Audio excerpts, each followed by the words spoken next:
सुबह जो है 3 और 3:30 के बीच में बालाकोट साइड में बहुत आवाज़ें आई हैं। तो एयरफोर्स के हमने सुना है कि एयरफोर्स ने आकर हमारी आर्मी ने वहाँ पे अटैक किया है और पाकिस्तान को थोड़ा सा मुँह तोड़ जवाब दिया है।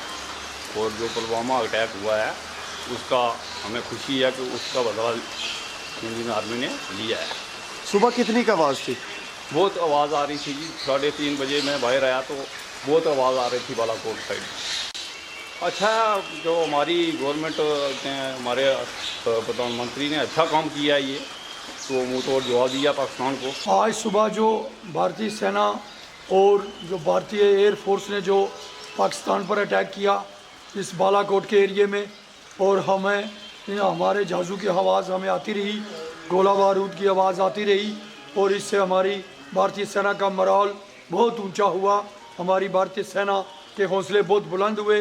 हमारे लोग इससे बहुत उत्साहित हुए, खुश हुए कि मोदी जी ने बहुत अच्छा कार्य किया है। राजौरी डिस्ट्रिक्ट के, जम्मू कश्मीर के और पूरे भारत के लोग इस स्ट्राइक से बहुत खुश हैं। मैं रात को तकरीबन 3:30-4 बजे उठा तो बड़ी बड़ी आवाज़ें आ रही थी।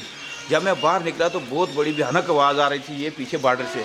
तो बड़ी बॉर्डर बालाकोट है, उसके बिल्कुल मैं बैक साइड पे ही खड़ा हूँ, ये पीछे पूरा बॉर्डर है। तो जब मैं 4 बजे बाहर निकला तो बड़ी बड़ी आवाज़ें आ रही थी। जब मैं बाहर निकला तो बहुत बड़ी आवाज़ें आने लगी। मैंने सोचा कि पता नहीं क्या हो गया। तो इतनी देर में फिर मैं वापस अंदर गया तो मैंने फिर 4:30-5 बजे जब टीवी लगाया तो टीवी में बता रहे थे कि ऐसे एयरफोर्स जो है, हमारी एयरफोर्स ने अटैक कर दिया पाकिस्तान के ऊपर। तो बड़ी खुशी हुई मुझे कि ये जो हमारा पुलवामा का बदला था वो हमारी एयरफोर्स ने जो है वो बदला ले लिया। तो मैं सबसे बड़ी खुशी इस बात की है कि जो हमारे मोदी जी कह रहे थे कि मेरी 56 इंच की छाती, आज उनने वो काम करके दिखाया कि वाकई जो मोदी जी की 56 इंच की छाती है वो उनने साबित करके बता दिया। हमारे लोग तैयार हो रहे हैं कि हम पूरे लोग इकट्ठे होकर बॉर्डर में चलेंगे तो अटैक करेंगे। हम मुबारकबाद देते हैं मोदी जी को और पूरी एयरफोर्स को मुबारकबाद देते हैं।